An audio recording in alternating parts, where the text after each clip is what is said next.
Salah satu bentuk dari dunia perdukunan adalah dunia ramal. Dan dalam dunia ramalan, satu alat meramal adalah dengan menggunakan zodiak perbintangan.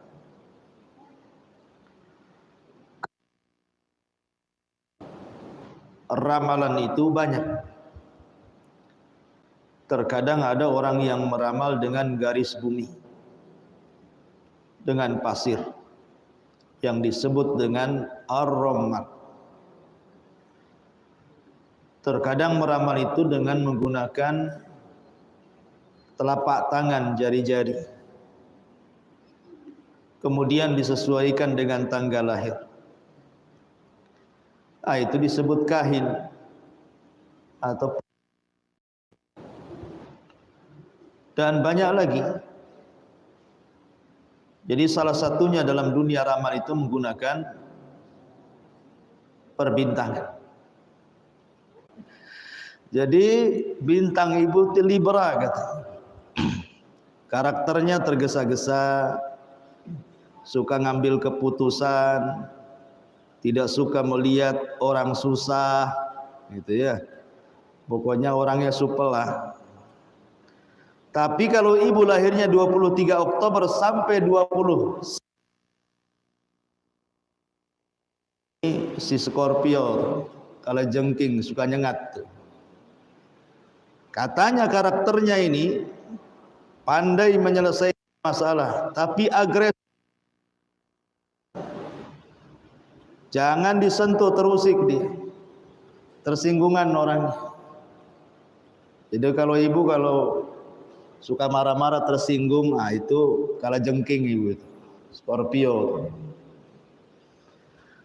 Ataupun yang lainnya, kalau tanggal 22 November sampai 21 Desember Sagittarius, ya. Kemudian juga kalau tanggal 20 Januari sampai begitu seterusnya. Lah, ramalan-ramalan yang seperti ini sempat viral, Bu, di zaman dulu mungkin ya. Di zaman ibu masih muda-muda, ibu kan sudah jadi nenek sekarang. Kalau zaman dulu masih muda-muda kan biasanya seperti itu. Sampai orang pacaran aja tanya bintangnya. Pacarmu bintang apa katanya. Sampai orang sudah berumah tangga pun itu tanya juga, Bang, saya kepengen tahu bintang abang ini apa. Kenapa? Abang ini suka marah-marah, jangan-jangan bintangnya si Leo pula katanya. Gitu. Jadi ada orang-orang yang kemudian menyandarkan nasib keluarga itu kepada perbintangan. Karena mereka meyakini bahwa dengan bintang-bintang itu bisa mengatur keserasian jodoh, kemudian bisa mengatur tentang masalah lancar dan tidaknya sebuah pekerjaan, tahu karakter jenis-jenis perempuan, tabiat-tabiat manusia, bahkan sampai ke takwil mimpi itu. Sehingga ada juga yang kemudian menjadikan memilih hari, bulan, tahun baik itu dengan bintang. Sampai gara-gara bintang orang bisa cerai, Bu. Cocok tidak jadi kawin. Gara-gara bintang orang tidak usaha, tidak jadi melangkah. Dunia seperti ini juga rupanya ada rujukannya. Kalau di dalam orang-orang Melayu dulu itu ada namanya kitab Tajul Muluk, pakai bahasa Arab Melayu. Itu ilmu tanjim. Ataupun ada namanya Abi Ma'syar Al-Falakil Kubra dalam kitabnya itu, nggak salah itu. Jadi kalau dulu saya pernah lihat gitu ada kitab pakai bahasa Arab Melayu, itu diajari tuh, diajari cara menghitung dengan melihat bintang-bintang. Lah itu semua menyelisihi tauhid. Menyelisihi tauhid. Karena bintang-bintang itu dalam ilmu tauhid tidak memiliki pengaruh kepada peristiwa-peristiwa yang ada di bumi. Dia tidak akan mempengaruhi nasib orang. Dia tidak akan mempengaruhi usaha orang. Dia tidak akan mempengaruhi umur orang. Karena di dalam ilmu tauhid semua sudah ditakdirkan di Lauhil Mahfuz. Soal jodoh sudah ditakdirkan. Kemudian juga soal bahagia dan celakanya sudah ditakdirkan. Kemudian juga soal rizkinya sudah ditakdirkan. Soal matinya sudah ditakdirkan. Jadi apa yang mau diramal? Semua sudah ditakdirkan. Dan ramalan-ramalan itu semua bicara tentang kegaiban. Itu bicara soal kegaiban yang tidak ada yang tahu kecuali Allah. Makanya Allah Subhanahu wa taala berfirman, wa indahu ilmus saah wa yunazzilul ghaitha wa ya'lamu ma fil arham wa ma tadri madza wa ma tadri nafsum madza taksibu gadan wa ma tadri nafsun bi ayyi ardin tam. Jelas ayat ini bahwa pengetahuan soal kiamat tidak ada yang tahu kecuali Allah. Pengetahuan soal hujan tidak ada yang tahu kecuali Allah. Pengetahuan soal janin, nanti dia lahir sehat ataukah cacat ataukah sakit, selamat ataukah mati. Nanti kalau sudah besar janin ini jadi dokter, jadi insinyur, jadi ustadz, jadi kiai, jadi menteri, jadi presiden, tidak ada yang tahu kecuali Allah. Termasuk apa yang terjadi besok, bahkan kita mati di mana tidak ada yang tahu kecuali Allah. Kalau semua adalah di bawah kekuasaan ilmu ghaib yang Allah miliki dan tidak disingkap kepada makhluknya, lalu buat apa diramal-ramal? Pasti ramalannya dusta, tidak ada yang benar lamarannya. Kalau saya analogikan, Bu, Ibu pernah mendengar ada kapal tenggelam? Bu ya, ada kapal tenggelam kan? Mati semua penumpangnya. Padahal penumpang yang mati itu tidak seumuran. Penumpang yang mati itu bintangnya macam-macam. Ya kan, Bu? Yang mati di perahu itu kan bintangnya macam-macam itu. Ada yang Libra, ada yang Leo, ada yang Sagittarius, ada yang Aquarius, ada yang Taurus, ada yang Aries, ya, ada yang Gemini, ada yang Cancer. Enggak sama itu satu kapal itu. Pertanyaannya ketika kapal tenggelam mati semua, kok nasibnya sama mati semua? Harusnya kalau seandainya bintang-bintang itu mengubah nasib, harusnya jangan mati semua lah. Adalah yang selamat, oh si Leo selamat, gitu ya.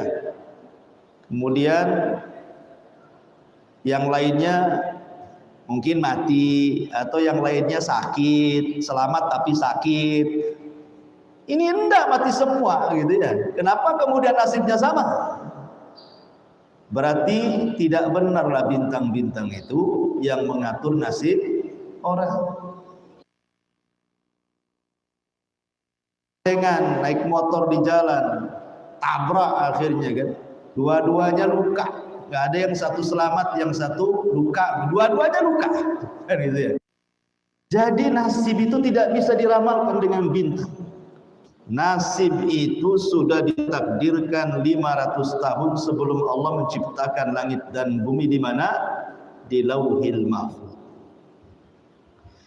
Ma'asyiral muslimat yang dimuliakan Allah Subhanahu wa taala. Lah bab yang kita akan pelajari ini, bab Maja fi Tanzim ini, Yang dimaksud adalah ilmu tanjim yang jadi orang ini berkeyakinan bahwa bintang-bintang yang ada di langit, baik gerakan-gerakan bintang, baik bertemunya bintang satu dengan yang lain, baik gugusannya, baik gerhananya, baik gerhana total atau tidak totalnya, baik muncul tenggelamnya, diyakini gitu ya. Dia punya keyakinan bahwa peredaran-peredaran bintang di langit yang seperti itu membawa pengaruh kepada kejadian di alam semesta. Baik akan datang bencana, tsunami, banjir gitu, atau kepada nasib pribadi seseorang. Hanya tentang jabatannya dan begitu seterusnya. Itu yang kita bahas dalam bab ini. Bukan ilmu perbintangan yang digunakan oleh BMKG atau ilmu astronom gitu ya, yang memang tidak menyalahi syariat. Nanti kita akan perjelas apa bedanya. Masyarul muslimat yang dimuliakan Allah Azza wa Jalla, dahulu kala di zaman Nabi Ibrahim alaihi salatu wassalam. Jadi Nabi Ibrahim itu diutus kepada kaum Babylon. Babylon itu di mana? Di Irak, rajanya Namrud. Lalu kaum Babil itu adalah kaum yang mensucikan segala sesuatu dari makhluk Allah. Ada yang menyembah Namrud, ada yang menyembah berhala, sampai kepada bintang, bulan, matahari disembah orang-orang Babil itu. Lah salah satu keyakinan orang Babil yang menyembah matahari, bintang dan bulan itu meyakini bahwa bintang dan bulan serta matahari itu bagi mereka Tuhan, memiliki pengaruh akan peristiwa dan kejadian yang ada di alam semesta. Inilah yang diingkari Nabi Ibrahim. Ibrahim mengingkari bintang. Kan Ibrahim datang tuh ke sekumpulan orang yang sedang memandang-mandang bintang yang diyakini Tuhannya. Ibrahim, ini pula Tuhanku, katanya. Kemudian ketika di waktu subuh bintang itu satu persatu lenyap, hilang. Kata Ibrahim, la uhibbul afilin. Masa Tuhan hilang tenggelam, muncul lagi, tenggelam lagi. Mudi Tuhan apa ini gitu. Kalau lagi muncul, senanglah kita berdoa. Kalau lagi tenggelam, macam mana kita berdoa, katanya. Aku nggak suka Tuhan yang suka muncul tenggelam. Kemudian keesokan harinya setelah beberapa hari ketika terjadi bulan purnama, dia datang ke sekelompok orang yang nyembah bulan. Sama juga, bulan kan bisa pergi juga. Sampai akhirnya dia datang ke sekelompok para penyembah matahari. Kemudian Ibrahim dengan takjubnya mengatakan, hadza rabbi hadza akbar. Jangan-jangan ini Tuhanku, ini besar nih, katanya. Ketika matahari tenggelam, maka Ibrahim mengatakan, inni bari'un mimma tusyrikun. Aku berlepas diri dari apa yang kalian sekutukan. Artinya dunia tanjim ini, dunia ramalan zodiak perbintangan itu sudah ada sejak zaman Nabi Ibrahim, dan itu menjadi turun temurun tuh sampai di zaman jahiliyah, di zaman Nabi SAW. Ketika terjadi gerhana matahari total di kota Madinah, gelap Madinah tuh, sampai-sampai kemudian orang ketakutan. Kenapa? Karena di saat gerhana putra Nabi pula meninggal, namanya Ibrahim. Sehingga orang-orang jahiliyah mengait-ngaitkan, jangan-jangan gerhana ini gara-gara kematian Ibrahim putra Nabi. Karena mereka masih meyakini bintang. Rasulullah SAW dengan tegas berkhutbah, kemudian mengatakan di hadapan para sahabatnya, sesungguhnya Allah tidaklah menggerhanakan bulan dan matahari kecuali dalam rangka menakut-nakuti hamba-hambanya. Dan keduanya adalah tanda-tanda kuasa Allah, bukan karena kematian seseorang, bukan karena lahirnya seseorang. Apabila terjadi gerhana, sholat kata Rasul, istighfar kata Rasul, banyak zikir kata Rasul, banyak-banyak sedekah. Dibantah oleh Islam bahwa bintang itu punya pengaruh. Tiba-tiba kemudian di zaman kita masih kecil, bintangan di Indonesia luar biasa. Ya tadi saya katakan karena hampir di semua tabloid, hampir di semua majalah, hampir di semua koran itu dicantumkan itu bintang-bintang yang 12 itu. Padahal enggak bisa, ini kan ramalan khoyali bahasa saya ya. Ramalan yang manjur. Makanya sering saya katakan, Bu, bintang yang paling manjur itu cuma satu. Puyer bintang 7, Bu. Itu manjur, Bu. Ibu sakit kepala minum bilang kepalanya. Jadi kalau bintang-bintang yang saya sebutkan di sini tak ada yang manjur, Bu. Itu si anu begini, si atu begitu, tak bisa. Itu semua adalah ghaibi, perkara-perkara gaib yang tidak ada yang tahu kecuali Allah Subhanahu wa taala. Baik, kita masuk pada dalil-dalil yang disebutkan oleh muallif rahimahullah taala. Masyarul muslimat yang dimuliakan Allah Subhanahu wa taala. Dalil yang pertama, muallif rahimahullah taala menyebutkan sebuah hadis yang dikeluarkan Imam Bukhari dalam sahihnya. Kemudian beliau mengatakan, berkata Imam Bukhari, qala Qatadah, berkata Imam Qatadah, khalaqallahu hadhihi an-nujum li thalathin. Allah Subhanahu wa taala menciptakan bintang-bintang itu karena 3 perkara. Allah Subhanahu wa taala menciptakan bintang-bintang itu karena 3 perkara. Zinatan lis-sama, zinatan lis-sama. Pertama, untuk mengindahkan langit, membuat indah langit. Enggak indah, takut kita. Jangan-jangan akan terjadi apa-apa, jangan-jangan akan hujan, jangan-jangan akan ini, jangan tabur bintang, tak bosan kita melihatnya. Bahkan terkadang orang selfie saking indahnya. Yang kedua, wa rujuman lisyayatin. Salah satu fungsi bintang adalah melempar syaitan. Jadi syaitan itu punya pos-pos di awan.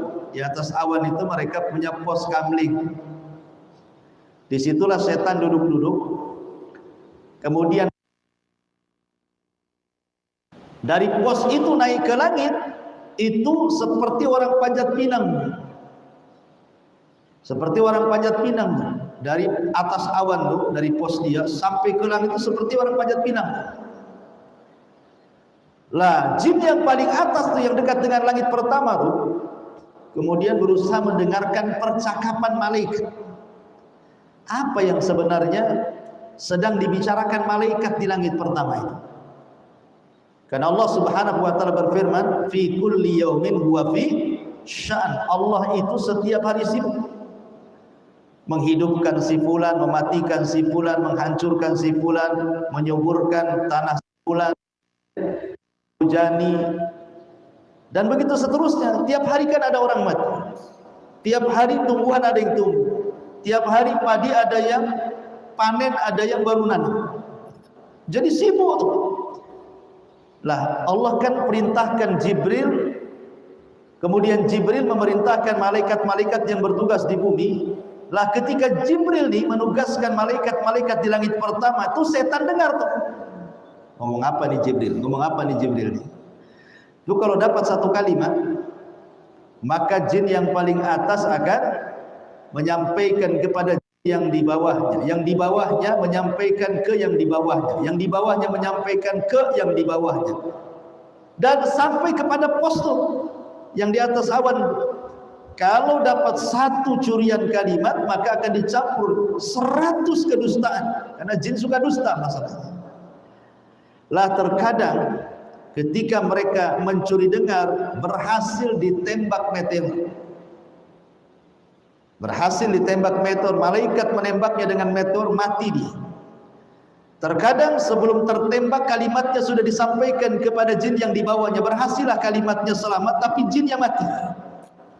Lah jin yang paling di bawah nih, yang di atas awan di positif, dia turun ke bumi.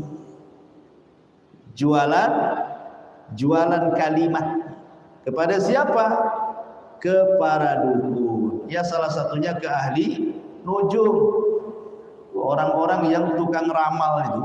Nah, dijual ke situ. Bahasa Jawanya wanipi, bukan dengan uang itu. Ya.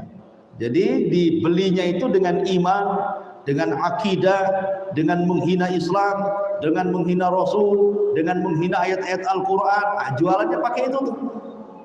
Dibuat kufur tuh si dukun. Dan orang yang datang ke dukun juga dibuat kufur juga gitu ya. Baru dijual. Benar kalimatnya cuma satu, tapi 99 kalimat dusta. Logikanya begini, Bu. Kalau ada orang meramal, satu benar tuh ramalannya, tapi yang 99 ramalan meleset semua. Sakti nggak dukun tuh? Ya enggak sakti lah. Kalau dibalik baru sakti. 99 kalimat benar, satu yang meleset, itu baru sakti tuh. Ini satu yang benar, 99 meleset, sakti dari mana? Yang satu itu kebetulan saja itu. Jangan-jangan anak kecil pun bisa meramal, pas kebetulan benar pula lamarannya. Gitu ya. Itu namanya istidraj, kebetulan, bukan karena kesaktian dia. Cuman masalahnya karena setan itu pintar. Yang satu itu diviralkan. Apalagi zaman sekarang kan, ada YouTube, ada Facebook, Instagram, grup-grup WA. Ini yang satu disebarkan tuh. Yang 99 meleset itu ditutup-tutupi kan, Bu. Jadi akhirnya kemudian seolah-olah dukun ini sakti, mandraguna, bisa meramal. Ya. Khoyali, hayal. Ya. Jangan dipercaya, para pendusta pun dipercaya. Ya. Rujuman lisyayatin. Yang ketiga, wa alamatin yuhtada biha, dan bintang.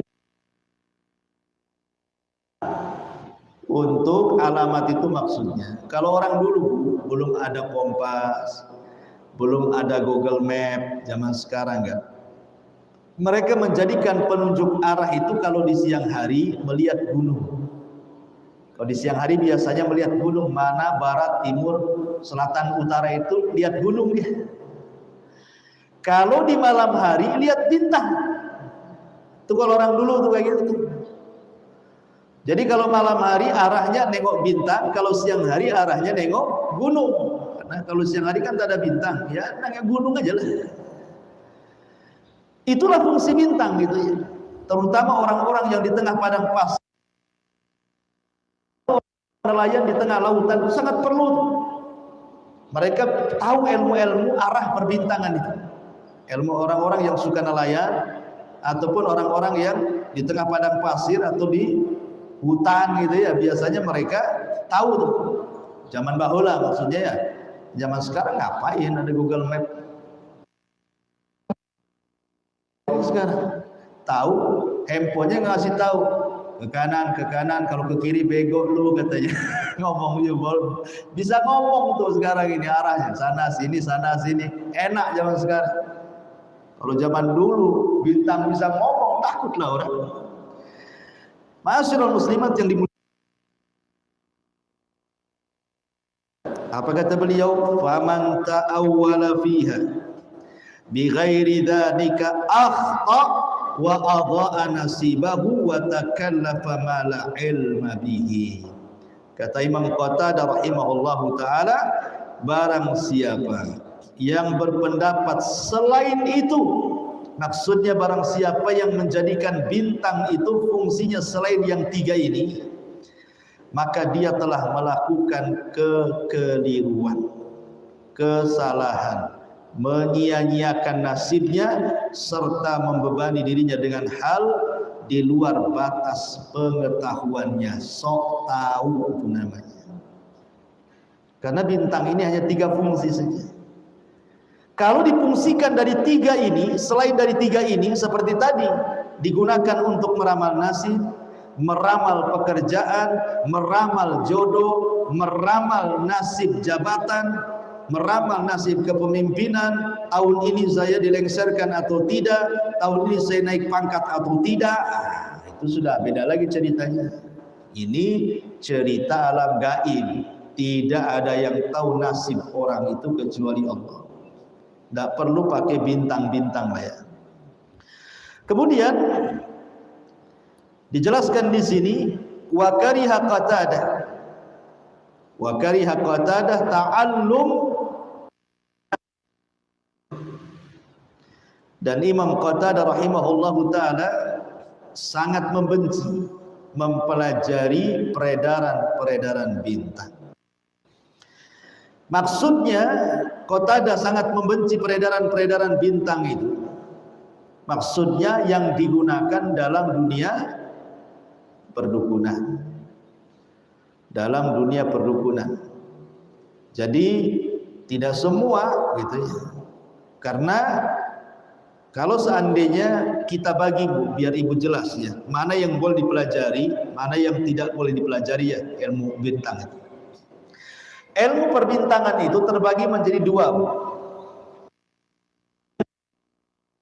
Ilmu taksir, pakai sa, taksir.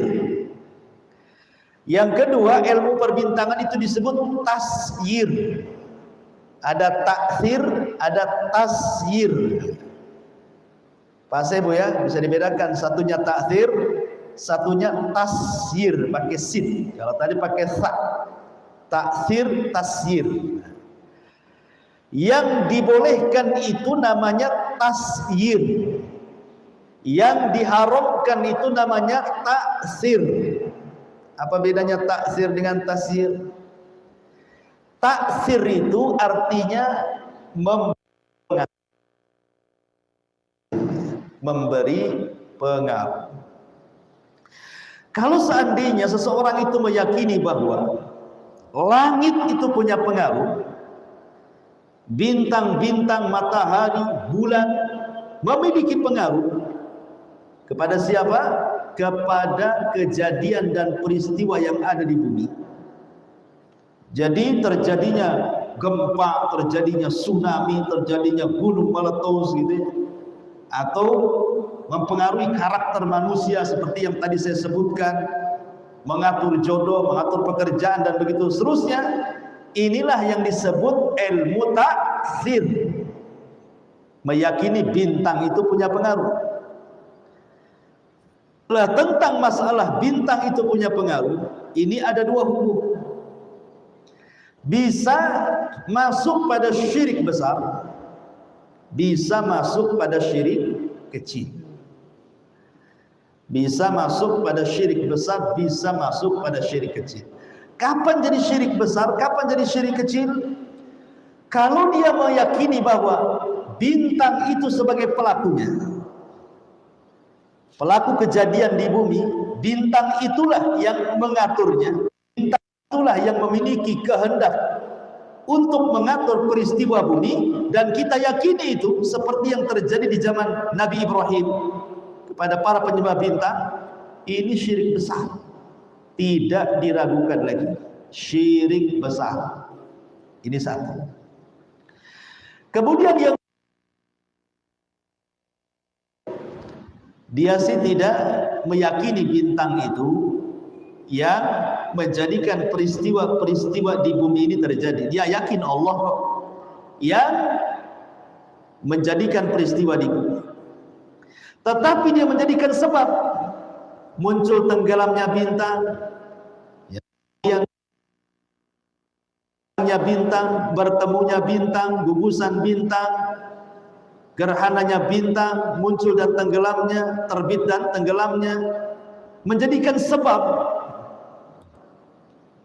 sebab terjadinya peristiwa, dan dia menisbatkan kepada bintang walaupun dia tahu Allah yang mengaturnya, maka ini syirkul asghar, atau dengan kata lain kufur nikmat. Mungkin kalau tidak paham Bu, saya contohkan yang lebih konkret lagi. Ibu naik motor berdua dibonceng di jalan raya padat. Tiba-tiba ada motor ngebut berlainan arah. Secara logika Bu, ibu harus tabrakan dengan motor itu. Tapi karena kepiawaian tukang setir yang nyetir ibu tuh, ibu yang dibonceng, nih yang di depan nih piawai dia bawa motor, bisa pula dia menghindar. Kemudian dia mengatakan, kalau bukan karena kamu, habislah saya, gitu ya.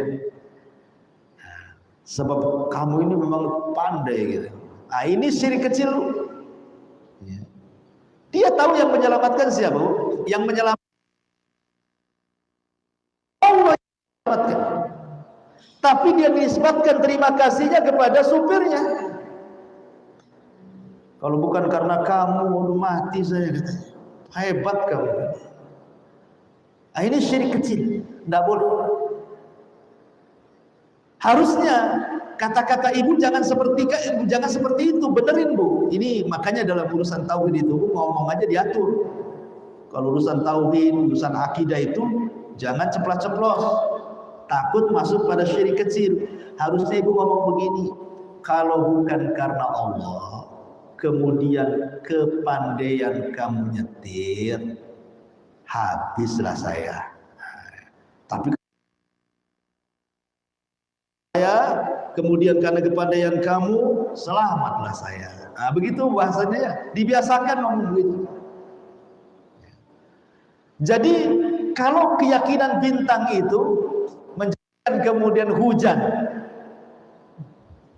karena bintang itu umpamanya melihat bintang nih, banyak bintang nih, gak hujan nih, tak ada bintang, hujan ya. Hujan itu bukan karena ada dan tidaknya bintang Bu. Karena ini latah di masyarakat biasanya Bu ya. Kalau nengok ke langit tak ada bulan, tak ada bintang, cepat balik. Kenapa? Mau hujan nih katanya. Kan itu ya. Seolah-olah menjadikan hujan atau kebanyakan bintang di langit tidak hujan. Memang kalau ditanya hujan ya datang dari Allah. Tapi jangan kemudian dinisbatkan hujan dan tidaknya dengan banyak bintang dan tenggelamnya. Kalau ibu ngomong begitu itu syirik kecil namanya. Kecuali ada hukum yang dibolehkan kalau ibu ngomong begitu. Jadi bintang itu dijadikan dhorof. Dhorof itu artinya waktu. Seperti biasanya bulan November waktunya hujan, bulan Oktober waktunya kemarau pokoknya. Itu tidak apa-apa. Biasanya kalau bintang nggak ada, ini waktunya hujan nih. Kalau dijadikan waktu nggak apa-apa. Tapi kalau dijadikan sebab nggak boleh. Sebab kalau dijadikan sebab itu artinya kita kufur nikmat. Tahu hujan datang dari Allah, kenapa kemudian bintang jadi sasarannya? Ya.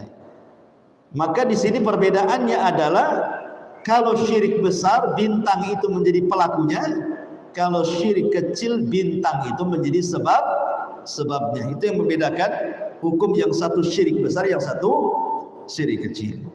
Tapi kalau bintang hanya dijadikan waktu saja, tidak ada hukumnya, boleh-boleh saja. Nah di sini Imam Qatadah, kariha Qatadah ta'alluma manazil al-qamari.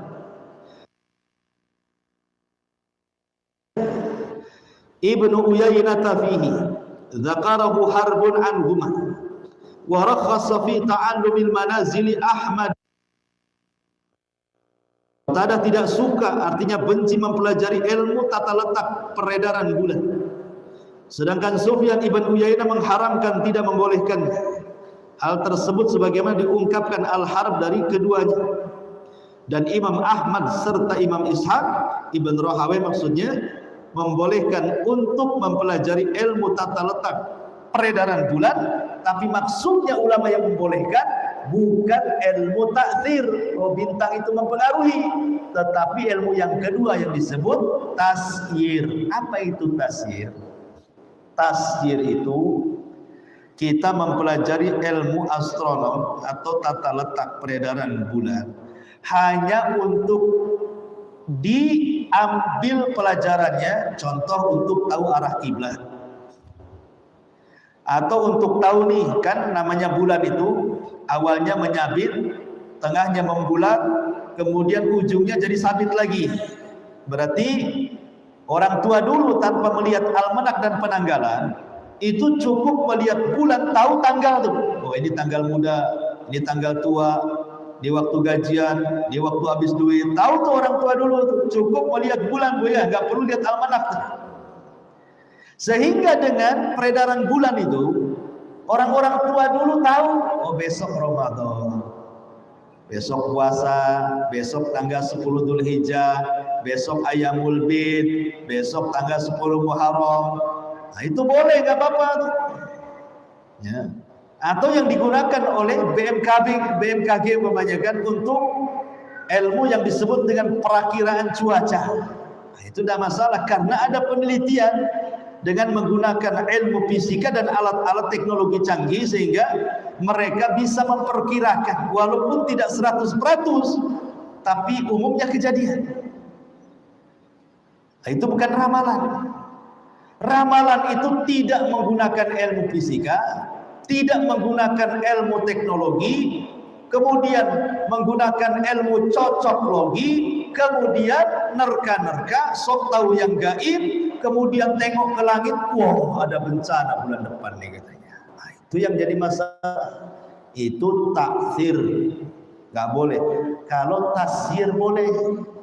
Jadi ulama yang membolehkan itu maksudnya ilmu perbintangan yang bicara tentang tasyir. Kemudian mu'alif rahimahullah an Abi Musa qala, dari Abi Musa qala, dia berkata, qala Rasulullah sallallahu alaihi wasallam, salasatun la yadkhulunal jannah, mudminul khamri wa musaddiqun bis-sihri wa qatil fi sahih. Dari Abi Musa radhiyallahu an berkata, bersabda Nabi sallallahu alaihi wa ala alihi wasallam, 3 orang yang tidak akan masuk surga. Maksudnya 3 orang yang tidak akan masuk surga, penafsirannya ada yang mengatakan tidak para sabiqin, maksudnya orang-orang yang awal-awal. Ada yang mengatakan maksudnya tidak masuk surga di sini, dia masuk neraka dan kekal di neraka karena menghalalkan khamar. Bukan karena minum khamarnya, karena dia menghalalkan. Berarti menghalalkan sesuatu yang haram kufur. Ya. Bukan artinya hanya sekedar minum saja. Dia katakan ini halal, nah, itu sudah kufur. Makanya orang seperti ini kekal di neraka. Tapi kalau dia tidak menghalalkannya, hanya tetap dia tahu haram tapi hawa nafsunya saja, berarti dia masuk surganya belakangan gitu maksudnya. Dikatakan tidak akan masuk surga maksudnya bersama orang-orang yang duluan masuk surga. 3 orang. Pertama yang gemar minum khamar, yang kedua membenarkan sihir, yang ketiga memutus tali silaturahim. Syahidnya di sini musaddiqun bi sihri, membenarkan tukang sihir, maksudnya tukang ramal di sini. Begini Bu, sebagian ulama ada yang kemudian menghukumi orang yang sekedar membaca tabloid, membaca majalah, membaca koran, kemudian pengen tahu tentang bintang apa dia lahir, itu sama dengan Ya. Jadi ibu pengen tahu nih bintang aneh itu apa sih? Akhirnya ambil handphone, kemudian download zodiak 12 perbintangan, ditengok tanggal lahirnya. Oh, Libra saya rupanya. Gambar timbangan nih rupanya nih. Sebenarnya hidup saya seimbang. Ini sama dengan orang datang ke dukun, Bu. Padahal ibu kan nggak datang ke dukun, kan cuma ambil handphone aja. Maka orang yang kemudian sekedar membaca saja pengen tahu, ini sama datang ke dukun. Artinya apa, Bu? Sholatnya 40 hari 40 malam. Tapi Bu, kalau seandainya ibu ngambil handphone, klik zodiak 12 perbintangan, dicari tanggal lahir suami, 23 Agustus 1974, Virgo suami saya ini. Kemudian ibu tengok, saya siapa ya? 23 Juli 1977. Wah, beliau patutlah tak cocok hidupnya ini. Suami keras kepala, saya pula lebih keras katanya. Gitu ya. Yakin, Bu, kok yakin pula gitu setelah itu ya. Akhirnya kemudian cerai gara-gara itu. Ini bukan